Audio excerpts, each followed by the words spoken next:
you go on down with it. Because I think you had an earlier question of if it was a prophecy of Yahushua, right? Right, can. Right. Okay. Yeah, so in that case, yeah, you could start early on with it and then try to head on down, you know what I mean? Take it on down there from that.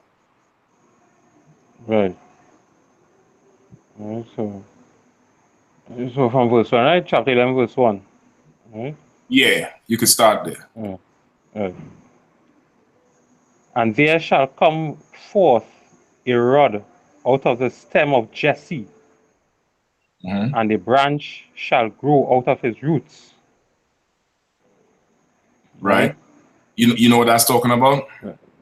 Yeah, this is talking about like his bloodline, his genealogy that will come from Jesse's bloodline. So who's Jesse? Who's Jesse? I can't recall Jesse at this moment. Who Jesse was. All right. Give me Matthew 1 and 1. Matthew 1 and 1. Right, give me Matthew 1 and 1.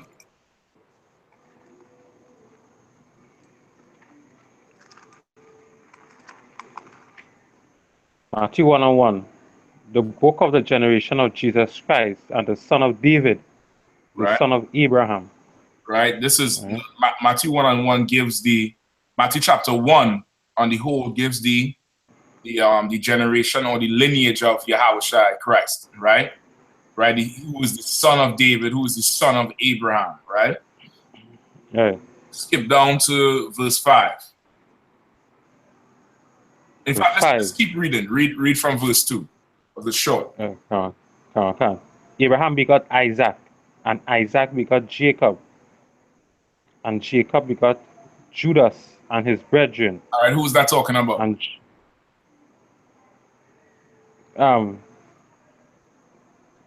Abraham had a child, Isaac. Isaac had a child, which is Jacob. Jacob begot Judas, which is one of his brethren, his brothers. So who's? I don't know if you get. I want to make sure you're getting the lineage here, right? Right. Abraham had 2 sons, Isaac and Ishmael, right? Yeah. 2 sons out there. So who the Lord chose? The Lord chose Isaac. All right, and Isaac had 2 sons, right? Who was them 2 sons? Jacob and Esau. All right, and who did the Lord choose? Jacob. All right. How many sons did Jacob have? 12 children. And who did the Lord choose? The Lord chose the 12. No, of the 12, who did the Lord choose? The Lord chose the 12 out of everybody else on the earth. But even in the 12, the Lord chose 1. Judah.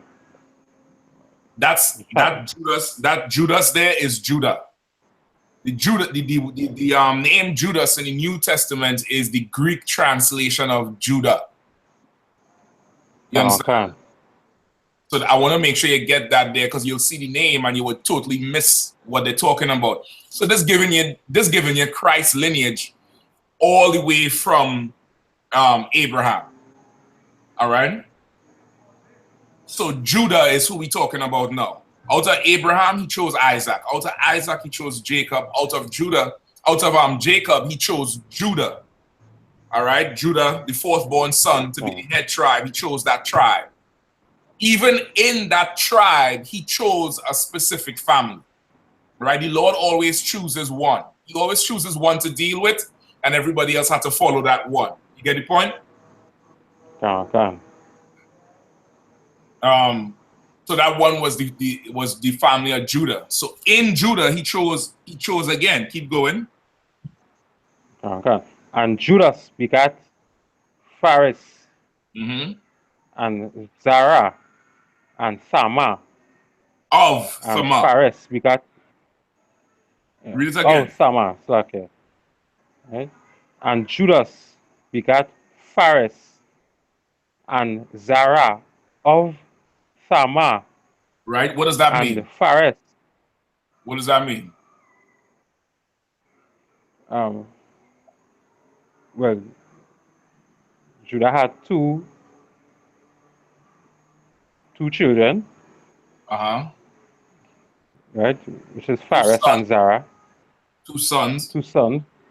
Right, which is Phares and Zara.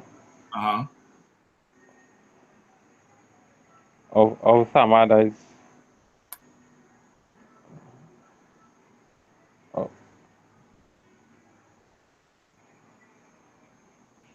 Thamar,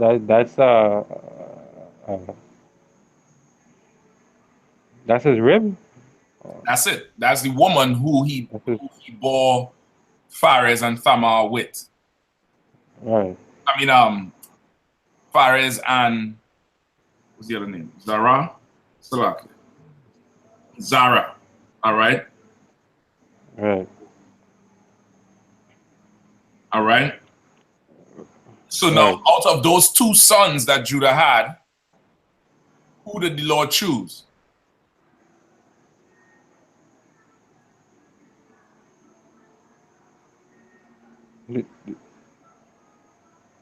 Well, he chose the two of them.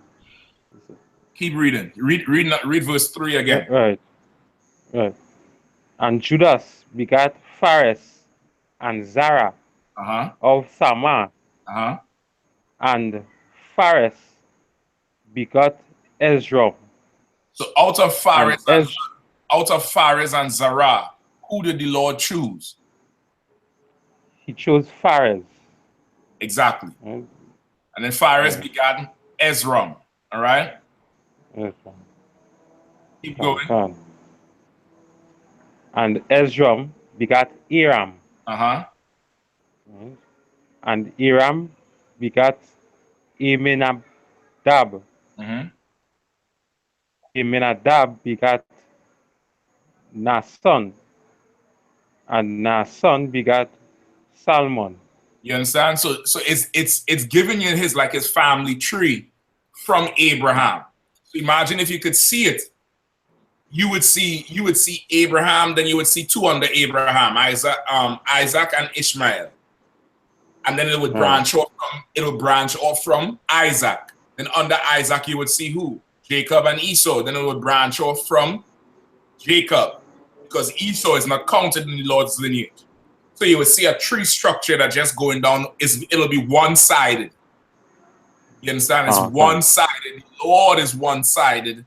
The Lord has a preference. People in the world would say the Lord is biased. He's biased, and thank the Lord he's biased, because he's biased on our side. You get the point? He's one-sided. The Lord just choose one over the other. He's very one-sided, and it's good he's one-sided, that he is not equal.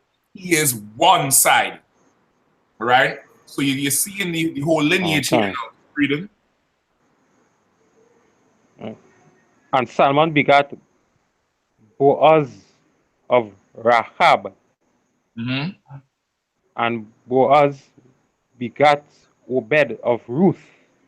And you know who Boaz is? Boaz, I can't recall. No sweat. Boaz. In the New Testament it's written as Boaz, but it's Boaz in the Old Testament. You know the story of Ruth? Ruth was a sister who was born in the land of Moab. She moved back into Israel after, I think it was a famine or a war. And she married Boaz. Boaz was an older brother. He didn't have the rights to her. He went to the family member who had the rights to her. That brother passed up Ruth. And Ruth went and she did something very feminine. It's a good story to go into. She did something very feminine, and she lowered herself onto Boaz, meaning she let Boaz know, he could get it in the most feminine way. She ain't Cardi B shit. She ain't Jesus bloody shoes. She went there real kind and humble and she's laid at his feet. She covered herself with his garment. She told him, listen, I'm here for whatever you want. Anything you want, my Lord, I'm here for you, whatever you want to have. And looked at him and called him Lord.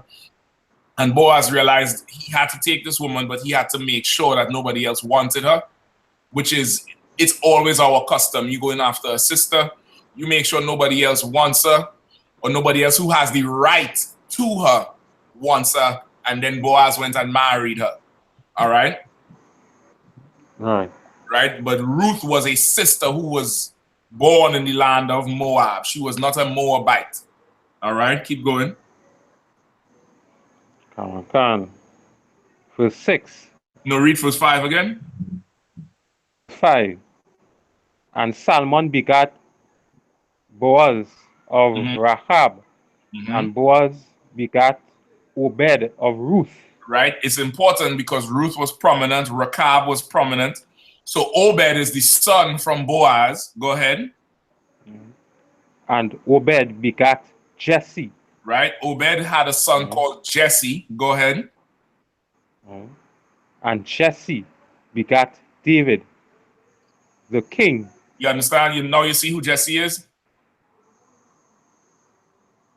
Right? That Jesse you read about in Isaiah 11 is King David's father.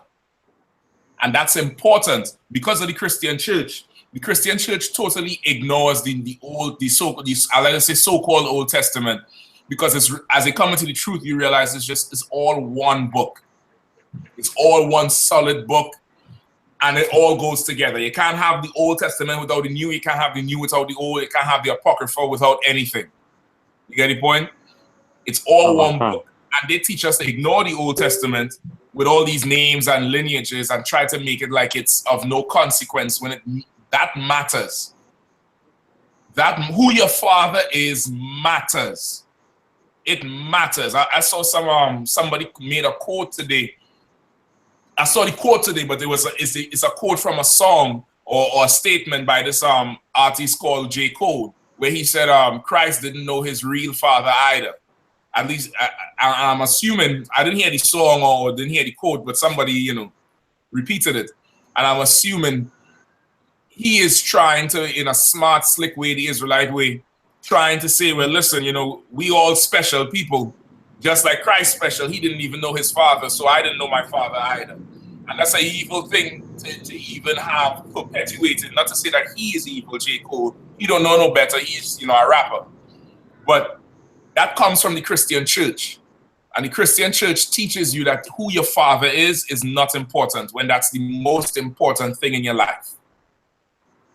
The most important thing in your life, knowing who your father is more important than a relationship with a father, with your father, a father, or a father figure.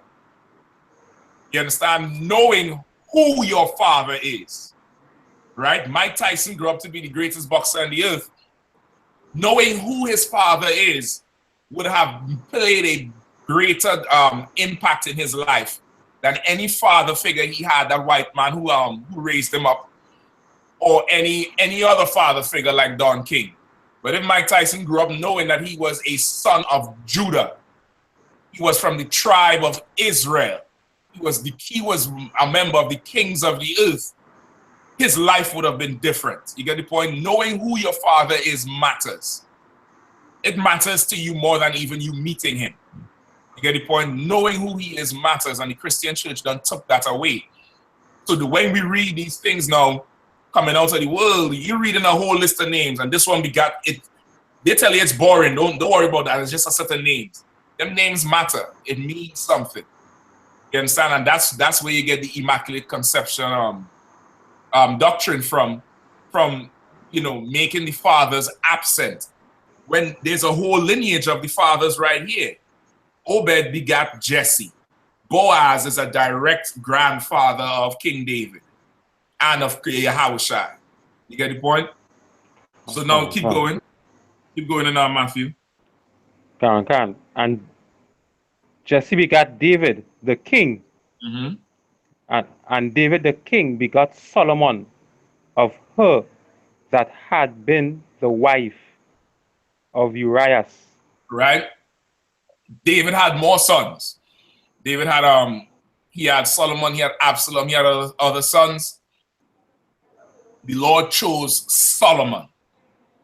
You understand? And I don't think Solomon wasn't his firstborn. I don't even think his second either. Right? But he chose Solomon to take the throne from David. You understand? And as you continue reading in Matthew 1, that same lineage through Obed, through Jesse, through David, through Solomon, that goes straight down to Joseph, who is the father of Yahushua Christ. You understand? It's very, very important, all right? So now let's go back to Isaiah 11.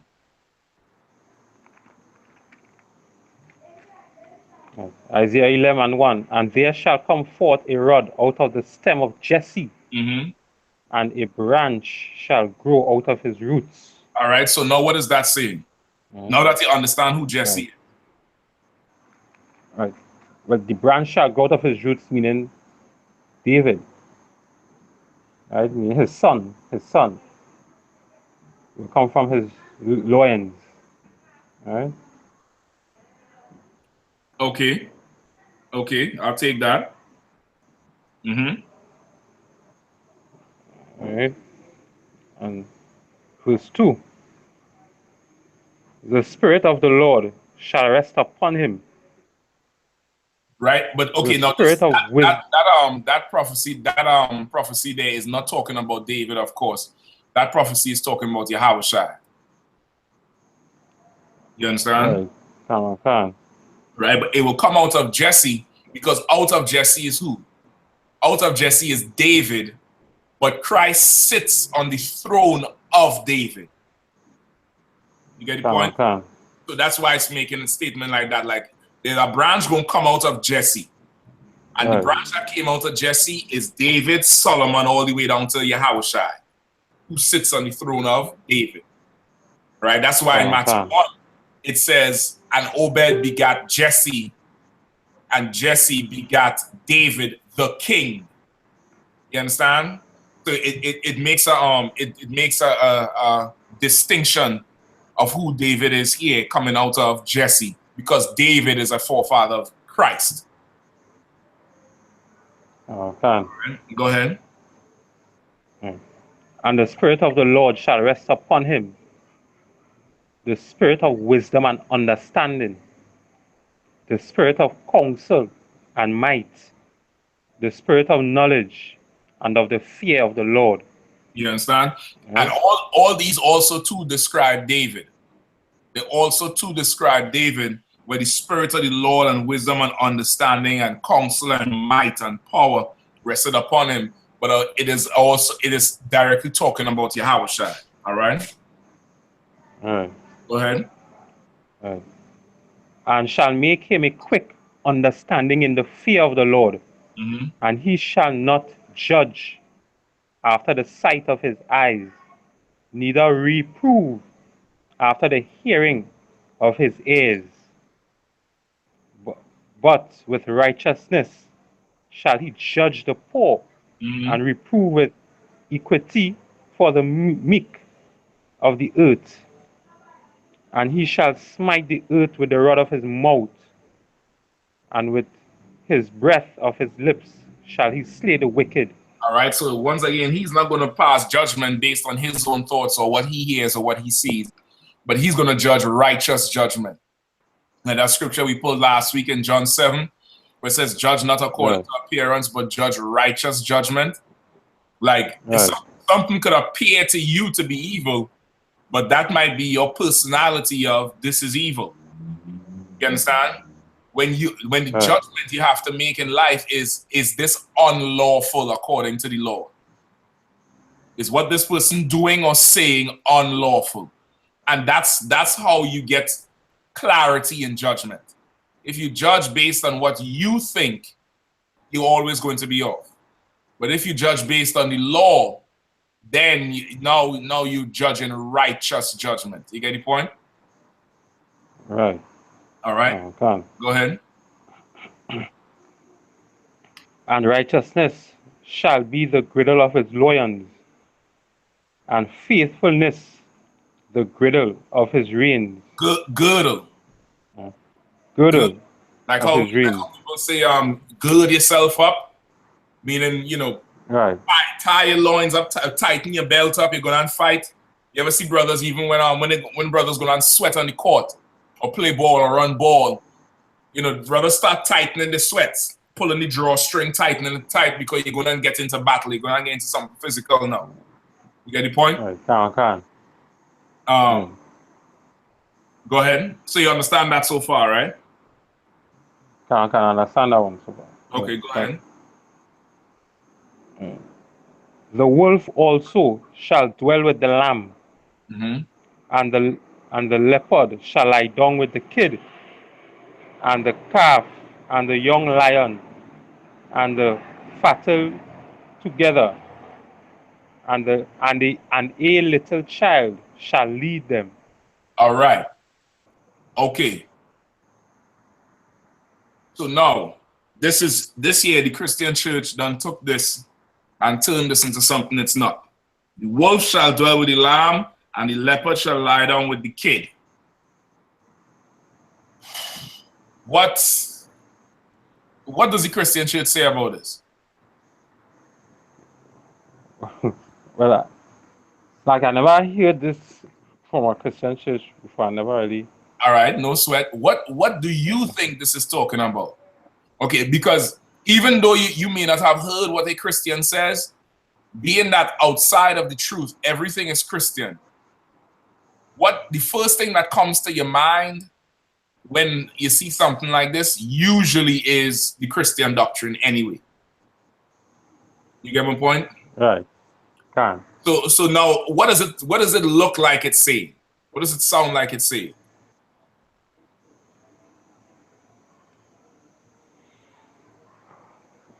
Well, it's looking like it's saying that the wolf shall come together with the lamb, and the leopard shall lie down with a child. What the That's kid? what it's looking. The kid, yeah. Yeah, kid here is I believe in terms of like Animal, a young, right? yeah, young goat, not a Right. kid like you know, child. Right. All right. Right. Oh God. So what is this talking about now? What does it appear So, to be looking like?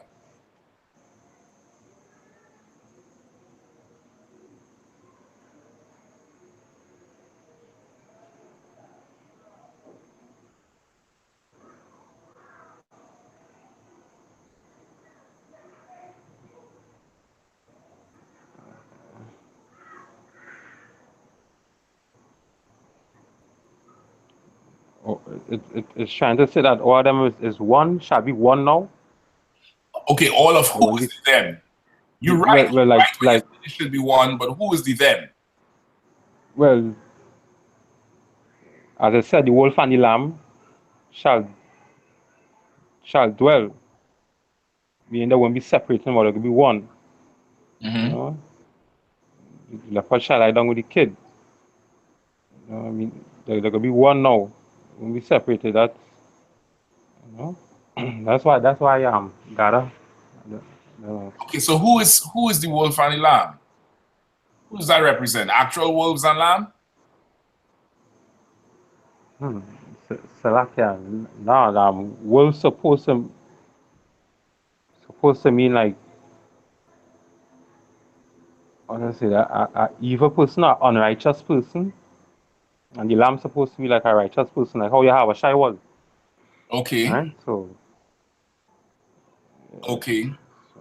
I see that. I see that. What does the wolf normally do to the lamb? Eats the lamb. All right. And what does the leopard do to the kid? Kills the kid. All right. So now that's what usually happens. But what does it say will happen? It's saying that the wolf shall dwell with the lamb. So the wolf won't kill the lamb no more. The wolf will The not leopard kill shall the lie lamb. down with the kid. Right? Right. Come. Right? So now you're onto it, right? The wolf ain't gonna kill the lamb no more. The leopard he ain't gonna kill the kid no more. All right? Keep reading on verse 7. Right. And the calf and the young lion and the fatling together, and the little child shall lead them.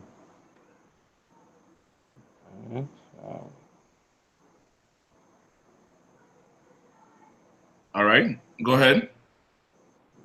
Right. And the cow and the bear shall feed. Their young ones shall lie down together, and the lion shall eat straw like the ox. All right, the lion gonna eat straw like the ox. Does a lion eat straw? No. The lion, what does the lion eat? A lion eats meat. Meat. Right. And before, the lion's meat was the ox, was the kid, was the calf. Now his meat will be whatever the kid eats, or the ox eats, or the calf eats. Stick with me. Keep reading. Right. And the sucking child shall play on the hole of the asp. In the child shall put his hand on the cockatrice den. Right, on the cockatrice den, meaning a child will play with snakes. Right, a little baby will play with snakes. Right, like how you see them East Indians just take the child and put them in the den with the cobra, and let the cobra sting them and bite them and wrap them up. But this is not talking about that though. But I'm just giving you the image of it. The heathen would see this and think that's how you deal with it. But it's not talking about that. All right. So now, when this righteous branch from Jesse rules, he will judge in righteousness. He will not oppress the poor. He will not unjustly judge the poor. He will judge righteous judgment. And now, the lion will no longer devour the calf. The predator will no longer be a predator to the prey. The predator will now get along with the prey. The predator and the prey will be all one. You understand? Right. Come. A victim and a perpetrator of assault will now be one. All right? Keep reading. Give me verse 9. Verse 9. They shall not hurt nor destroy in all my holy mountain. Read it again. For the earth, they shall not hurt nor destroy in all my holy mountain. Read it again. They shall not hurt nor destroy in all my holy mountain. In all where? My holy mountain. My holy mountain. You getting it now? Right. What is it talking about? Meaning when he set up his, his kingdom, right? There won't be no one there to destroy his place that he sets up.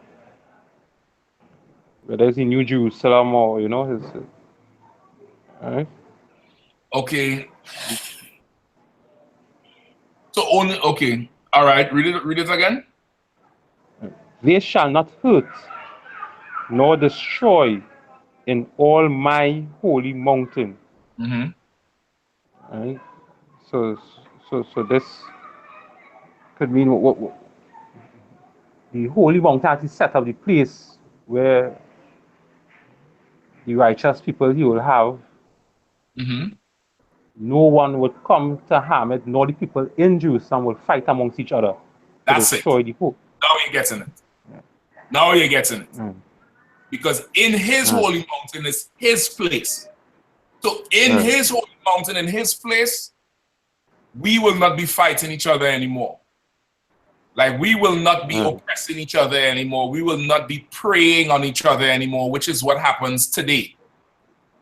Right? It's happening right now, where in society you have weak and you have the strong. You have the rich and you have the poor. And the weak always takes advantage of the strong. The rich always oppresses the poor to become more rich. You ever hear the rich get richer and the poor get poorer? That's why. Yeah. Wherever Christ rules, the rich takes care of the poor. The weak the strong protects the weak. You understand? See, you have the strong. Whether it be just think of any neighborhood. You have older brothers who prey on the younger brothers. Just think of a gang, drug dealers. They're strong, they're tight, they have a unit. And now they can run the whole, and nobody could come up against them to say anything.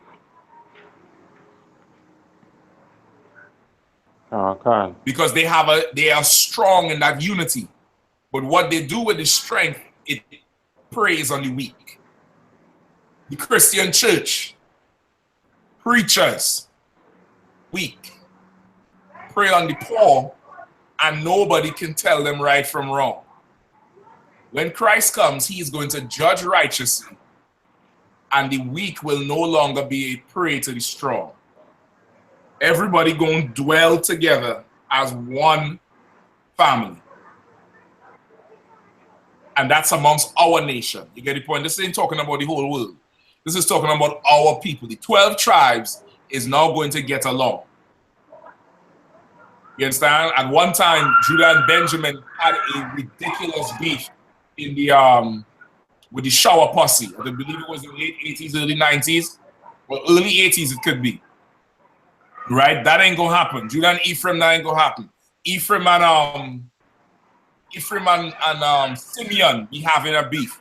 Simeon and Levi have a notorious beef, brother, that's biblical. When Christ returns, brother, that shit is going to stop.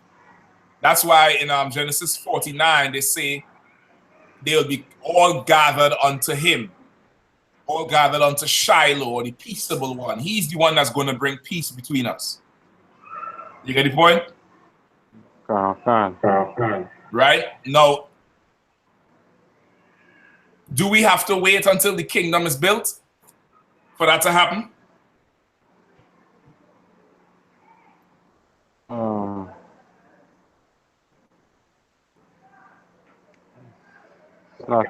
No, we don't have to wait. So, explain.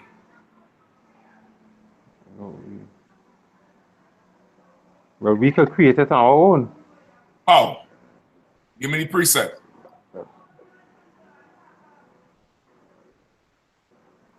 The kingdom of heaven is within.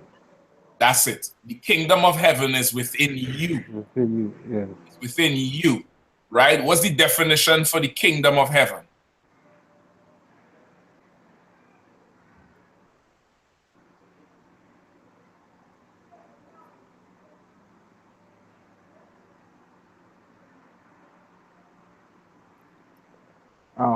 A condition. That's what you're trying to say. The definition of the kingdom of heaven. If you have to define the kingdom of heaven. The kingdom of heaven will be a righteous place where the children of Israel will be ruling over the other nation. All right. And, all right, I'll take that. I'll take that. Could say wealthy. You'll be wealthy. Is that? Be wealthy. That's what's going to happen in the kingdom of heaven. Let me give you a definition for the kingdom of heaven. All right. You could write this down too. This is a definition that would never change. It's always been that way taught in here and will be passed down the same way, even when the kingdom is built. All right. The kingdom of heaven is defined as two things. It's the spirit of Yahawashi in the men that follow him. That's why he said the kingdom of heaven is within you.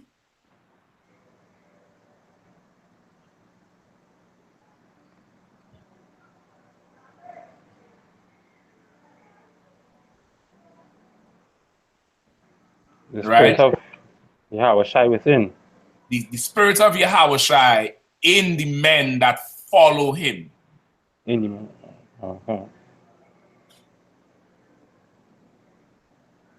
Right? That's one. And two, it is the place where those men rule.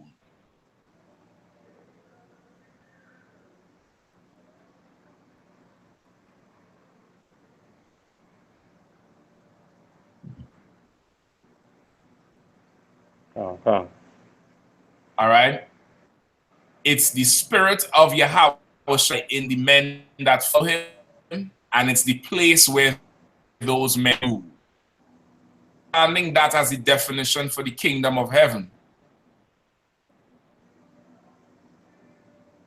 Bring this whole thing together about the lion laying with the lamb.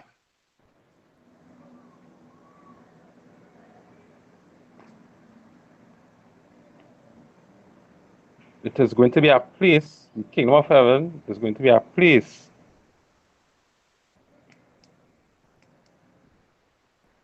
where there will be no the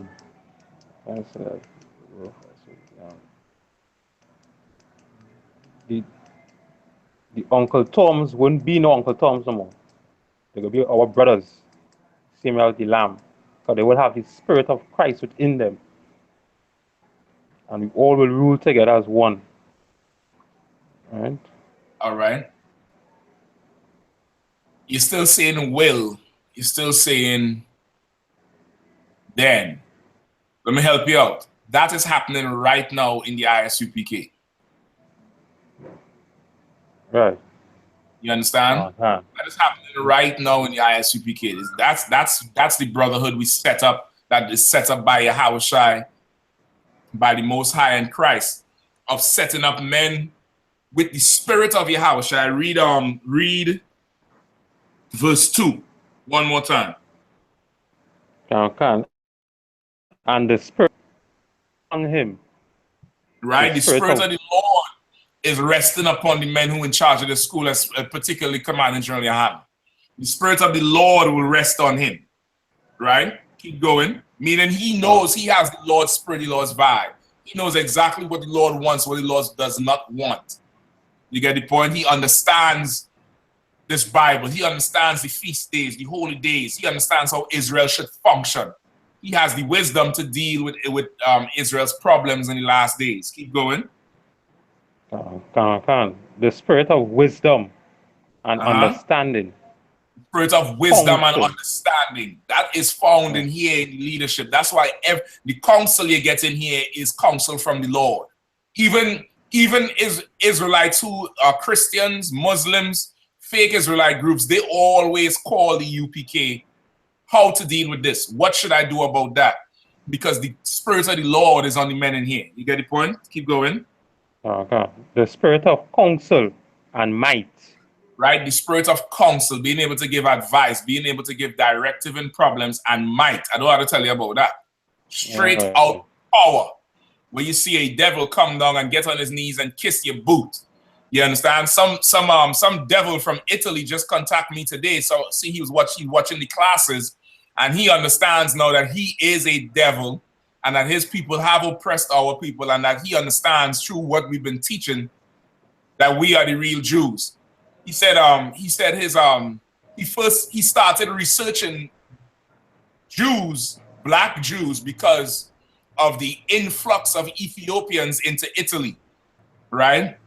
There's a whole influx of Ethiopians, not just Ethiopians, but Somalians, Moroccans, all that whole area that Assad and Saddam Hussein and Gaddafi were sitting over, because America destabilized the Middle East, Europe has a real immigration problem, right? Europe really has an immigration problem. Not like Isupk who come over here and, you know, work and go home and take care of the family, but them terrorists is flowing into Europe big time, robbing, raping, mugging everybody. So of course he's looking into these black Jews and he looking at the Ethiopians and somehow come across one of our videos and realize the Ethiopian is not the Jew, that we are the real Jews. We have the Spirit of the Lord, wisdom and understanding, counsel and might, power. You get the point? Come on. Keep going. And the spirit of knowledge and of the fear of the Lord. The spirit of knowledge and the spirit of fear of the Lord. Like you don't have to wait until Yahushua returns because to build the kingdom. The kingdom of heaven is in you. We're building it right now, right here and now. You get the point? And that's how you could have a Passover with brothers who don't know each other from Adam, sisters who don't know each other from Adam, different tribes, different languages, different cultures, different customs, more wine than a little bit, and nobody gets shot. Nobody get robbed. Nobody go and press up on somebody else's woman. Everything is totally in order and unified. Why? Because the kingdom of heaven is within you. The kingdom of heaven is the Spirit of Christ and the men that follow him and the place where those men rule, aka the I.S.U.P.K. You get the point? Like this, we are the example of how it would be in the kingdom where Israel gets along, where Israel rolls together. And okay, this is not Christian magic where we living in some mystery paradise where everybody just singing and dancing and, you know, not that bullshit. It's going to be life. We're going to have issues. We're going to have problems. But unlike people in the world, when people in the world have problems, what do people in the world do when they have problems?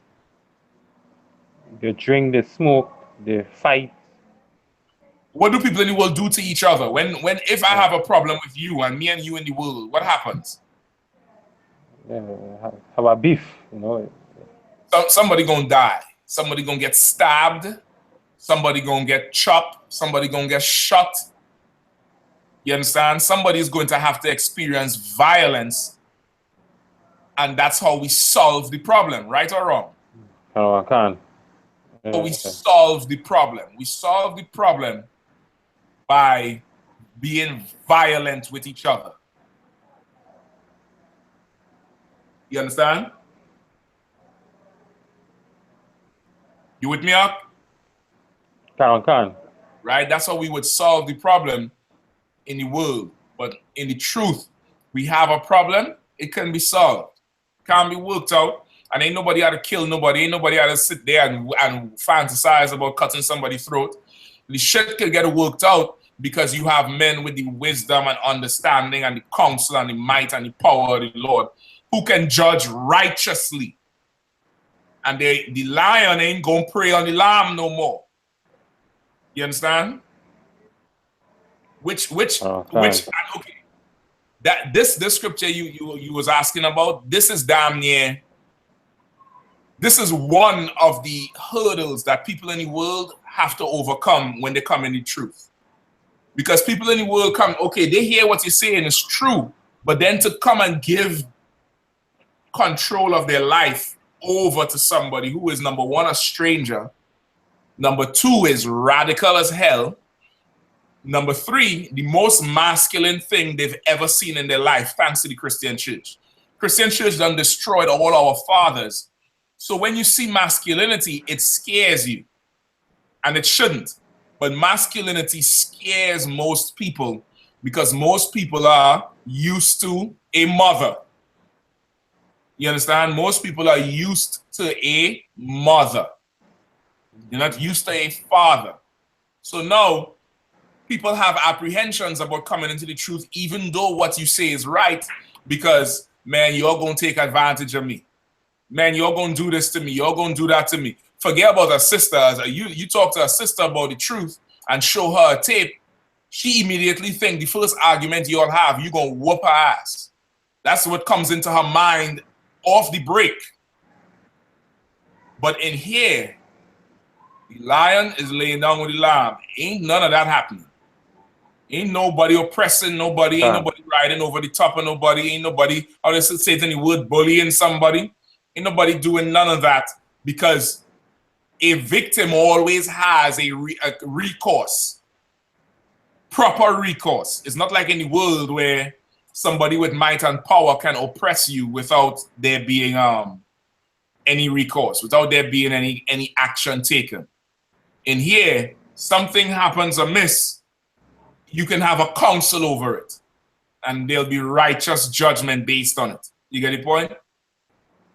Right? It gives you trust. It gives you something. No, well, I can trust in this. I can do that, because if something goes wrong, there's a way to take care of the problem. It's not something where I just have to, take it on the chin and put ice on it and just be like, well, whatever. You know what I mean? Like, it is what it is. That's just the way how the world goes. And that's what they say. When something happens in the world to you, people say, well, listen, man, that's just chalk it up to the game. That's life. What you want to do? What you want to happen? You understand? That's life outside of Christ. That's life outside of the truth. That's life outside of the kingdom of heaven. In the kingdom of heaven, brother, there's justice if somebody step on your shoe. Let's put it like that. Something as basic and as minuscule as that, there's justice for that. You understand? There's a whole court case going to be opened up because somebody stepped on your shoe. You understand? Okay. That is a righteous government. That is something where that could grow. Something that takes care of the weak and the poor and the old, people who can't defend themselves. If you have a system based to take care of them and demands that the ones who are strong and healthy and rich partake in taking care of them, that's perfection. That is what you call perfection. And listen, let me tell you something. It's not even so far gone, because you see it all the time. Well, not all the time, but you see it on them animal shows where when lions hunt, right? Who do lions go after? When animals hunt, when animals of prey, right? I mean predators. When predators hunt, who do they usually go after? Okay. So they go after the weak. They go after the weak, right? So you've seen it time and time again where a herd of, bison or buffalo,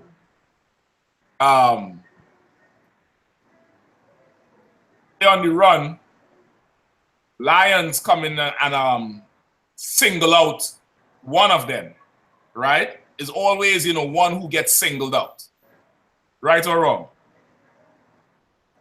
Okay. And then we just chalk it up to it being all right. That's just how life is, right? That's nature. That's what the white man calls. The white man calls it nature. The white man says only the strong survive, right? You've heard that before, right? Right. White man says only the strong survive. That's nature. That's just how life is. But what if that herd comes back for that one who was lost? What if we don't leave that one behind? What if we don't leave that one? We don't sacrifice that one for the rest of us to get away. What if we make sure and take care of that one? That would be something amazing, right? All right. Now I've seen nature tapes with that. Okay, I'm gonna play one for you right now. And to the white man, this is something amazing. The fact that the herd came back for the one that was lost, it was amazing. Brother, that is how our life should be without him. Like, he is the one who is an animal. he's the one who is base and low and would exploit his own for his own benefit. But we have a tight brotherhood. We are a family. You get the point? Right. Let me see from, hold on one second.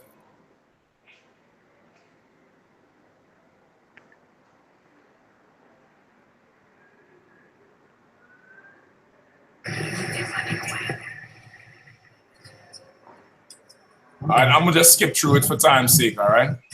So you have this herd of, I believe it's water buffalo moving through. All right? You have a herd of them moving through. And of course, them lionesses, them doing the scouting for the hunt. They down low, waiting and watching for the weak one. You see them now? They're right in the middle of the screen there, bro. They low down, they in the middle of the sand. They can't see them. They low, waiting. Right? Them buffalo coming up, they ain't seeing shit. Right? Until they walk right up on them. Now you see, it's a huge one, 2 huge ones and a little calf. Right? Right. Now, of course, nature is, the way how the natural carnal base world is. This is what happens. They pounce, the stronger ones get away, but of course, the weak one, he don't know where to run. He branch off, and of course, they pull him in. The rest of the hunt don't go after the big ones, the strong ones. They stay with the weak. That's our life in America. Right. Our preachers just deliver us up to be devoured. Walk us right up to be devoured and don't turn back. Now look what happens, right? The calf, of course, is an animal, it's fighting for his life. The rest of them, they're trying to hold on, they're trying to burst the neck so it could bleed out. Right? They're holding on, trying to pull it in. Of course, it's a water buffalo, so it stayed in the water. All right? They're trying to pull it up now. An alligator, which is, just like our life, heathens is tearing us apart. If the white man is pulling us from one way, is the Arabs, the East Indians, the Chinese. The buffalo was staying in the water all the time. An alligator come out. It's, he in bad shape. There's nowhere to run by himself unless you have the brotherhood. Like that should the brothers have brotherhood is a weapon. You're about to see something now where without it, you just get devoured. All right, so they pull him up on land. The alligator ain't get to eat him. Brother, you see what's going on here? I don't know if at first it was just 2 of them. The 2 got away and somehow went and called the whole of Mova, the whole of St. John, the whole of the Beatum Reach now, brother. You understand? They called the whole hood out. The whole neighborhood come out and it's like, yo, what we gonna do? And the strong is now going to protect the weak. The rich is now going to protect the poor. You understand? Right? And now to the white man, this is something amazing. You understand? This is something amazing. Of course, they're not natural predators. So of course, the first exchange is not a full-out fight. But sooner or later, one of them males gets busy with it. And it's like, this should have to stop. You understand? This should have to stop. You're going to see it in a second. But I think one of them lions went up in the air, brother, with something, horrible. Whoa. Right? Now, you see the white man watching this shit. He's kicking at him. Look. He's kicking at him. You understand? Now, where have you seen that before? How a bull running off a lion? The lion is running, hauling ass out. He's kicking at him. You get the point? Now, that would be our life with the heathens if our rich and our strong protected us like this.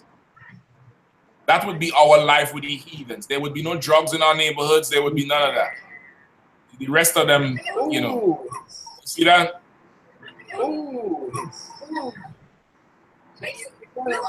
You understand?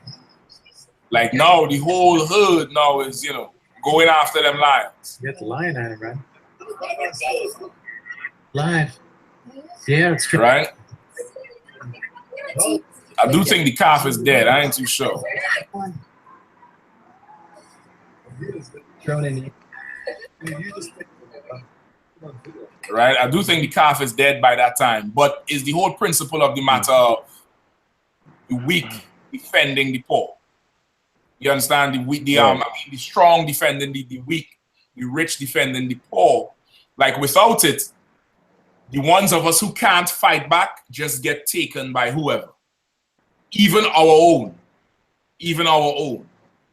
So this scripture is now solidifying a society that we take care of our own. We come together, we work our problems out. We don't take advantage of each other, and we defend and protect each other from heathens as well as those amongst us who will destroy us. Right? Those amongst ourselves who will destroy Israel. Somebody has to protect Israel. You understand? Right. And that's something amazing in the earth, because the earth is carnal and natural, because it's run by a carnal and natural man. All right. Keep reading it. Was that it, or you wanted more on it? Well, I wanted from verse 14 and 15. I wanted to know if this was a prophecy soon to come, or if this really happened. Yeah, I wasn't too sure. Okay, give me keep reading. Keep reading down then from read from verse 9 again. And keep going. From verse 9. Right. They shall not hurt nor destroy in all my holy mountain, for the earth shall be full of the knowledge of the Lord, as the waters cover the sea. Right? And in that day there shall be a root of Jesse, which shall stand for an ensign of the people. To it shall the Gentiles seek, and his rest shall be glorious. All right. So who is that? Who is that root? Who's that's going to stand as an ensign? Who is that talking about? That root is Yahushai from Jesse's. Yahushai, right? Yeah. And the Gentiles going to seek is talking about those of Israel who are cut off, right? Keep going. And it shall come to pass in that day that the Lord shall set his hand again the second time to recover the remnant of his people, which shall be left from Assyria and from Egypt and from Patros and from Cush and from Elam and from Shinar and from Hamath and from the islands of the sea. All right. So now it's telling you right there that there's going to be more. There's going to be something the Lord is going to set up to let Israel who is scattered know who they are and where they can come home.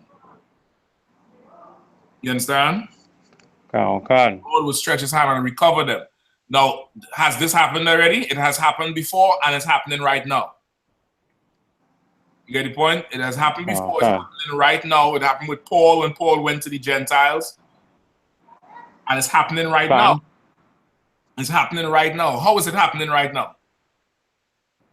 Through the I.S.U.P.K. Give me some more. The I.S.U.P.K. has been teaching the truth since 1969, waking up, telling blacks, Hispanics, and Native Indians that we are the lost 12 tribes of Israel. You're right. You're right about it. But okay, bring it home. Let me help you out. Your nationality is what?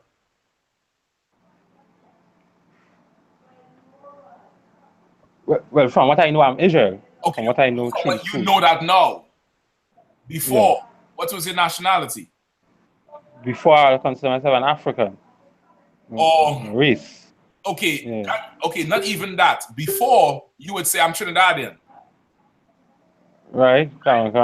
That's how you grow up, Trinidadian, and of course, as they start growing up, people start saying, you know, my roots is African, blah blah blah blah blah.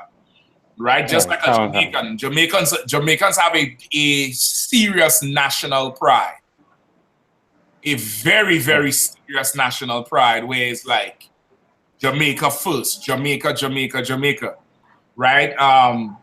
Ephraim has a good national pride too.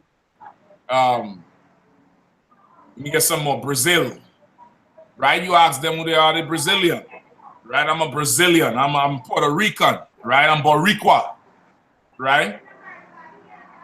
The time is now where Boricua is finding out he's Ephraim. He and she is Ephraim. There's a time finding out now where a Yadi and a Trini finding out they're Benjamites. The time is now where a Haitian is finding out he is a Levite through the ensign that's set up. What's that ensign? Of course, Yahushua Christ, but this right here, the Israelite school of UPK with the 12 tribes banner. All right, like now it's reaching out so that the Gentiles find out where they are. And because of the hand of the Lord, brothers is being pulled out and sisters is being pulled out from all these nations we call ourselves. You understand? Okay. All right, keep going. 12. 12. And he shall set up an ensign for the nations and shall assemble the outcasts of Israel and gather together the dispersed of Judah from the four corners of the earth. Right, he'll set up an ensign and will gather the scattered of Judah from the ensigns of the earth. Go ahead. The envy also of Ephraim shall depart. Right, so once again, it's talking about the peace between Israel. The lion going to lay down with the lamb. He's going to pull Judah in, and the envy of Ephraim going to depart. What is this talking about? Do you know? The kingdom of heaven? No, it's when he say he will pull Judah in and the envy of Ephraim, it's talking about something in specific. Anybody knows?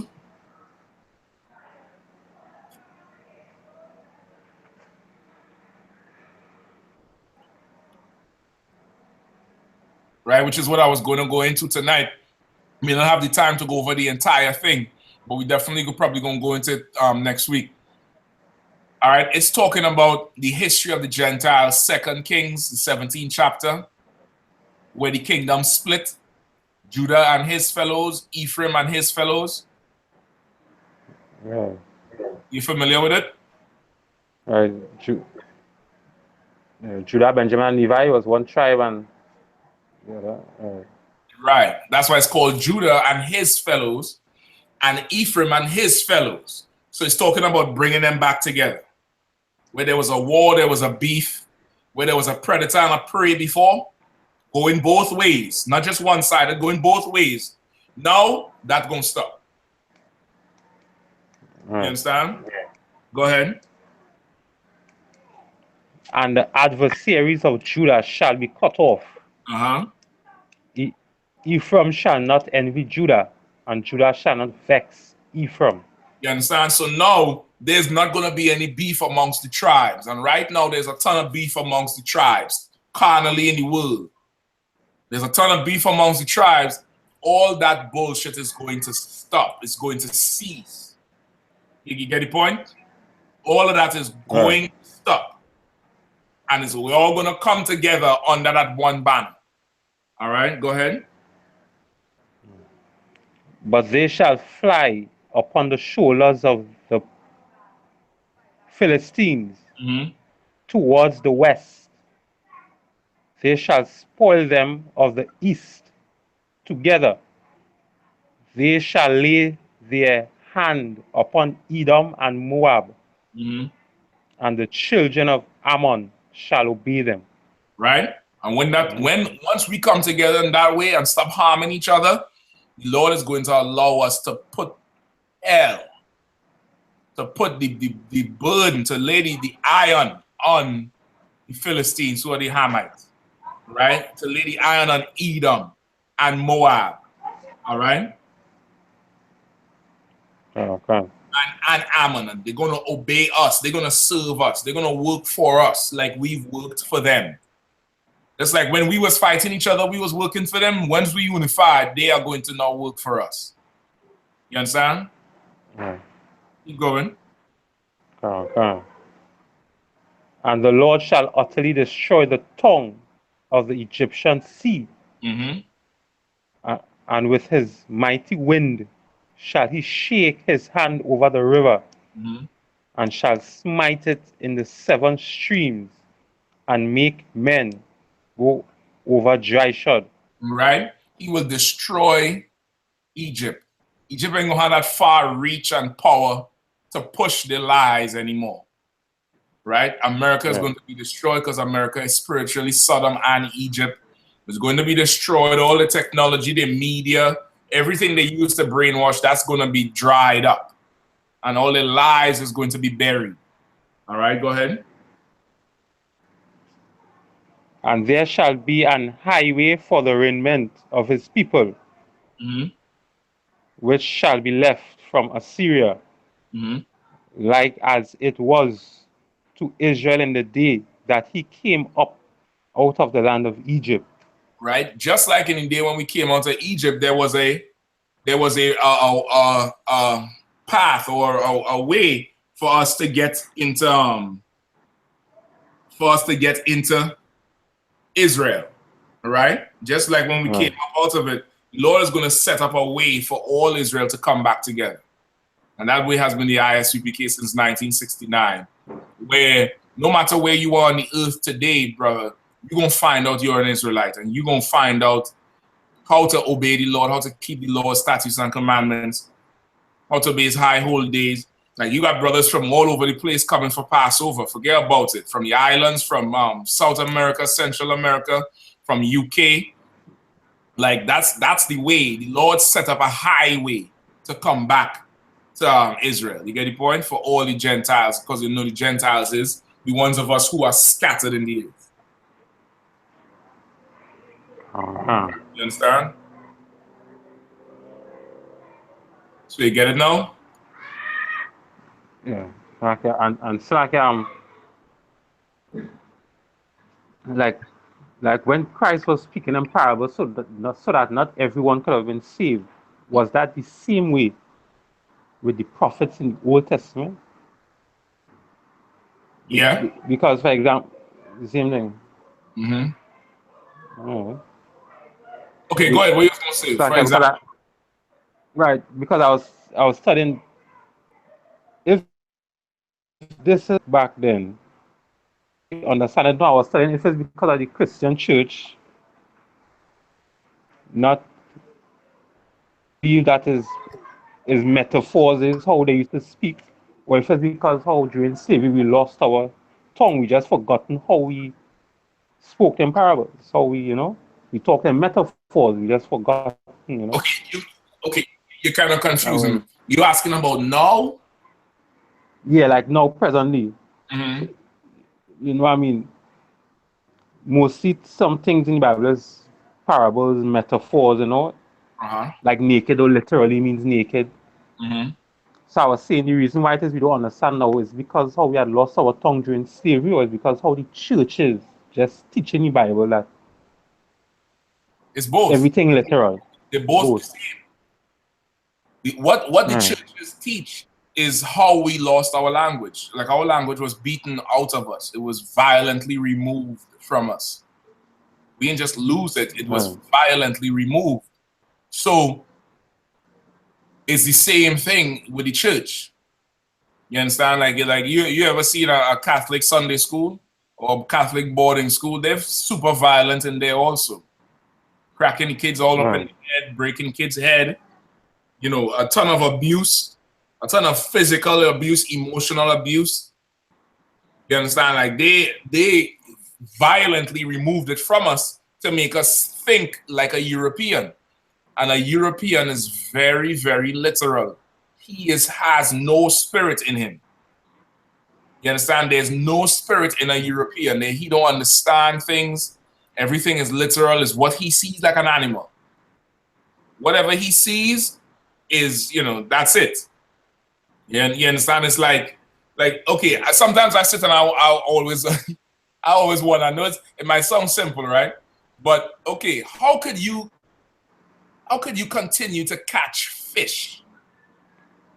I don't know if you ever sit and think about it. Like, okay, you drop a hook in the water with a worm in it, and a fish bites, the hooks, goes through the fish head, and you pull the fish up. All right? And then you could put a worm on a hook or whatever, bait on a hook, right back and drop it in the water, and another fish gonna bite. Like, so you mean in their community, there's nothing saying, nigga, don't bite no hooks? You get my point? Like, it will always happen because it's a fish is an animal. All he sees is, oh, there's something dangling, food. It doesn't compute with him. There's a hook there that if I bite that, I'm done. You get the point? And the white man is just as carnal. All he understands is what he sees, what fills his stomach, what satisfies his sexual desire. You get the point? He has no spirit, there's no understanding in him. He's just, a beast. So, of course, in thinking like him, we forget how we talk. But really, even how we talk in normal, casual conversation is how the Bible is written. Right, it's how the Bible is written. When the Lord say he caused a great sleep to fall on Adam, don't brothers in the world, when you ain't fully up on something, and don't brothers in the world say, man, what's up, man? You sleep? You sleeping?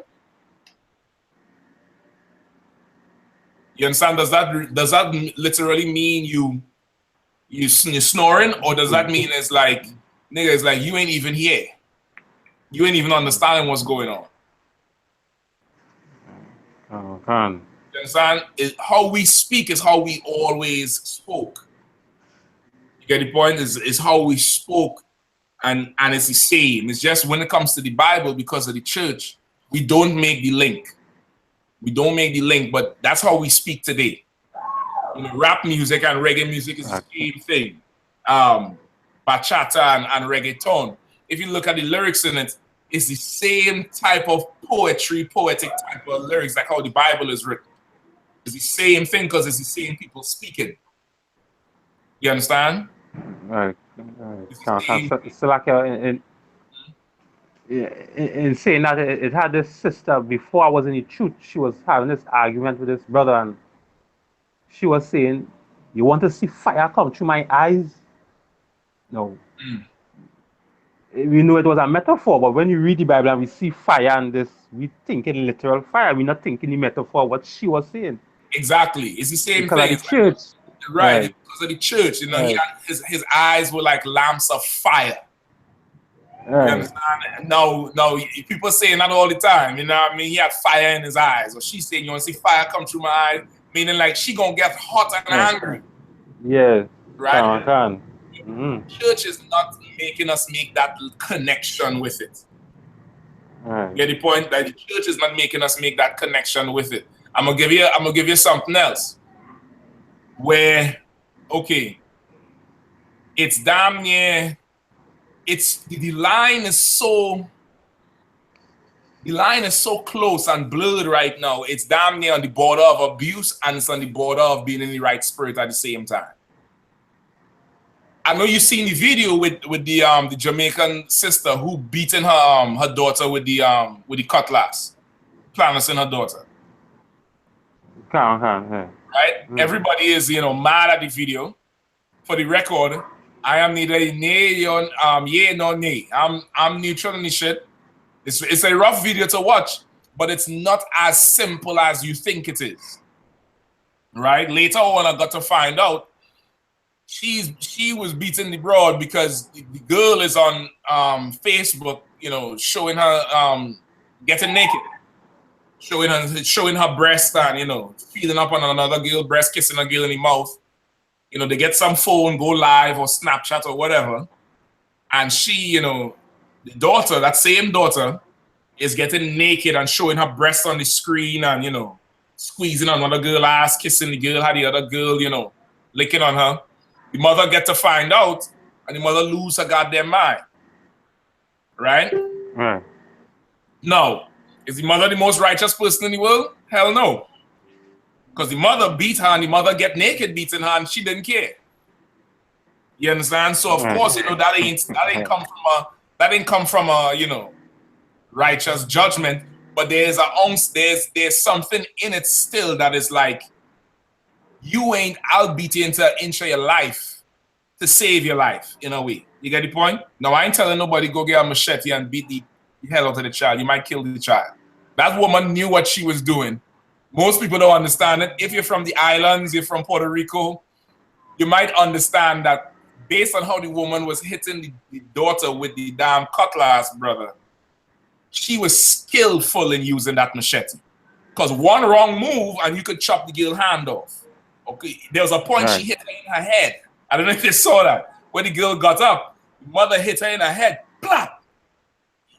To plan somebody with a cutlass or beat them with a cutlass is not easy without inflicting serious bodily harm on them. But you could beat them like a belt with it if you know what you're doing. This mother was enraged because her daughter was playing the whore. She was playing the harlot. Now, was it absolutely righteous? No. Was it absolutely wrong? No.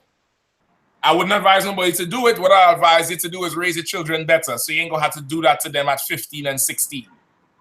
You get the point? But what I'm bringing it up to say this. It's something in her to take this girl out and publicly do this to her as a punishment because she publicly played the whore for the world to see. Now that's in the Bible. You understand? That's what happened there. That's in the Bible. That's in Deuteronomy 22nd chapter. Right? You know what I'm talking about? Yeah. All right, go to Deuteronomy 22. Now, once again, I'm in no means saying this mother was right for what she did. And at the same time, I ain't saying she wrong. The mother did what she had to do in her situation. I advise you raise your children better than having to now tell them at 16, don't be a slut. Don't be a whore. You get the point? Raise them a little better. Right? But she did what she felt she had to do. Now, the whole spirit of it, of bringing her outside where everybody could see, that's biblical. All right? That's biblical. Give me Deuteronomy 22 and 25. Deuteronomy chapter 22 and 25. But if a man find it a betrothed damsel in the field, and the man force her and lie with her, then the man only that lay with her shall die. Mm-hmm. But unto the damsel thou shalt do nothing. Right. So now this is, of course, in the concept of rape. Man forced her. If she cried out, she did nothing wrong. She tried to not be raped. She tried to not have sex with him. Now, if the man gonna be put to death, right? Keep going. Hold on, it's 22 and 25. That's what I want. Yeah, I think that's what I want. Go ahead.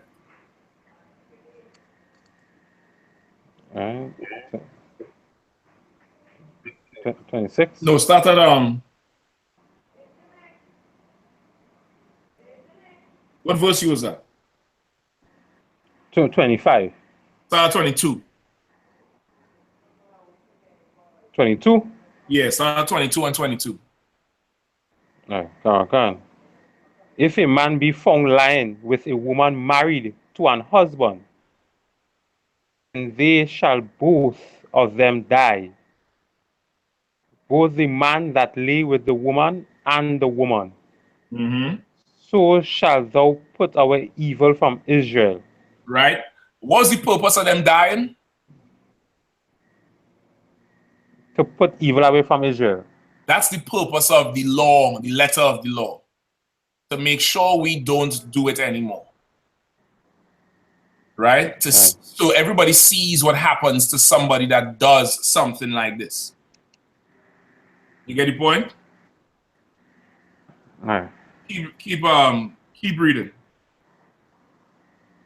If a damsel that is a virgin be betrothed unto an husband, and a man find her in the city and lie with her, then ye shall bring them both out into the gate of that city, and ye shall stone them with stones that they die.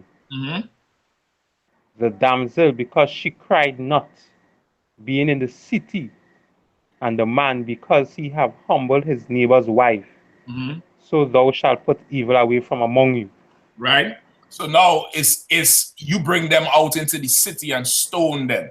You have to publicly punish them, not just for their transgression, but to let everybody else know that if you do this bullshit here, you's done. You understand? If you do this here, you are done. You get the point?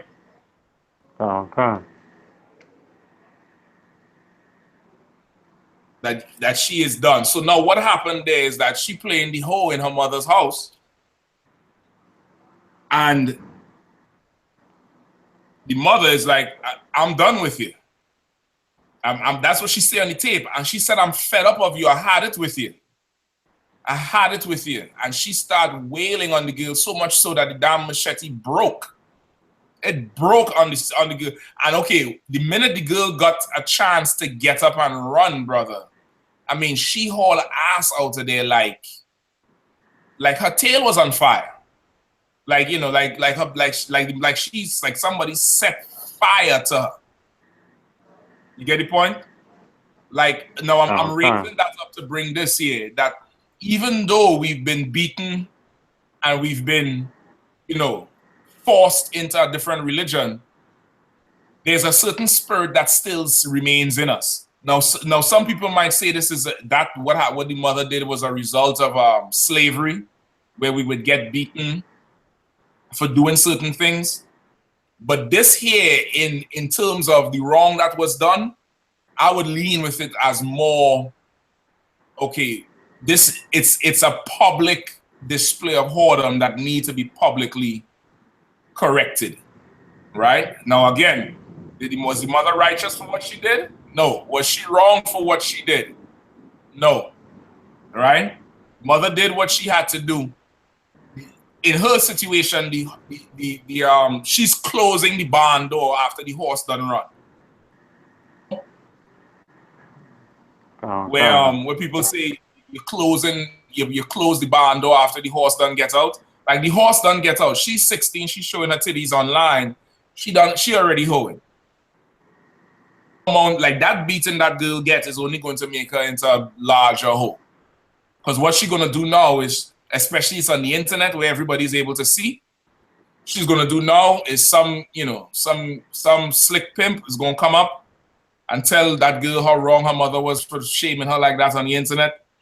And of course, you know, take over maintaining that child and hoe her out. Right? That girl is never gonna listen to her mother again because of the embarrassment that was caused. It was too far gone, the situation. That situation was way too far gone. But I'm talking about the spirit in it to do something about it in that way. That's us. That's who we are. You understand? That's who we are. It's a biblical thing where somebody doing something like this, they get dragged before the gate. I believe right here in Deuteronomy 20:22 also, where it says, if a man marries a daughter and you find now that you can't find the tokens of her virginity, you have to now bring her before the elders of the city. That's what I'm looking for. Give me, start at 13. Deuteronomy 22 and 13. 13. If a man take a wife and go in unto her and hate her and give occasion of speech against her, and bring up an evil name upon her, and say, one, and when I came to her, I found her not a maid. Then shall the father of the damsel and her mother take and bring forth the tokens of the damsel's virginity unto the elders of the city. And the damsel's father shall say unto the elders, I gave my daughter unto this man to wife, and he hated her. And lo, he have given occasion of speech against her, saying, I found not thy daughter a maid. And yet these are the tokens of my daughter's virginity. And they shall spread the cloth before the elders of the city, and the elders of that city shall take that man and chastise him. Right? And they So now, if it is now that what it's saying here, let's break it down. If it is that this brother married a sister and he started hating her, and now he come and say, man, you gave me a whore to marry. The father will now go get the tokens of the virginity because, okay, that sheet that you would have sex on that first time you have that woman, there's going to be blood on that sheet if she is virtuous, if she's pure, right? If she has not been with any man, there's going to be blood on that sheet. That is your marriage license. You get the point? That's your proof that this is my woman. You get the point? That's how it's supposed to be. And now you have the tokens of a virginity. You have it, or the father might have it. So in case any sort of false report come up, you can say, listen, man, I had the sheets. This is the sheet with the blood on it. What are you talking about? Right? Now that's showing you how far we fall in honor as a society. All right? So you bring it before the elders, and now the leaders of that city, they're going to check that brother for bringing such an evil report on the sister trying to embarrass her. You get the point? Now read verse 20. Verse 20. But if this thing be true, and the tokens of virginity be not found for the damsel, then they shall bring out the damsel to the door of her father's house. And the men of her city shall stone her with stones that she die, because she had wrought folly in Israel to play the whore in her father's house. So shall thou put evil away from among you. You understand? Like, now, if it's true that this girl is a hoe, she ain't, which means, okay, she could be hoeing in the house. The father ain't know. She turning over that meat to somebody. Somebody come and cracking it, ain't pay the father nothing. There's no responsibility given where this, okay, well, listen, you having sex with my daughter now. This is your woman. You're going to have to take care of her. None of that passing. And come now, somebody actually approach the father, his daughter, the right way, pay the dowry. The father unknowingly says, well, yeah, she's good. And hook you all up. The girl is with it. She want to go with the brother. The brother get the girl. Go ahead and marry the broad. And there's no blood on the sheets. Nothing. Nothing. The sheets, lily white. You understand? Like that now is like you play the whore in Israel. You play the whore in your father's house. You've wrought folly in Israel, meaning you did something deceitful and wrong. You understand? And now the punishment for that is to bring you outside before everybody and stone you to death. Why? To put the evil away from among you. So that people see what happens to somebody who doesn't want to do things the right way. You get the point? Okay. People see what happens when someone doesn't do things the right way. You get the point? Okay. So in that spirit, the mother was okay. I ain't saying the mother was absolutely right for what she did, but shit, what you doing? You know what I mean? What you gonna do? The key here is to,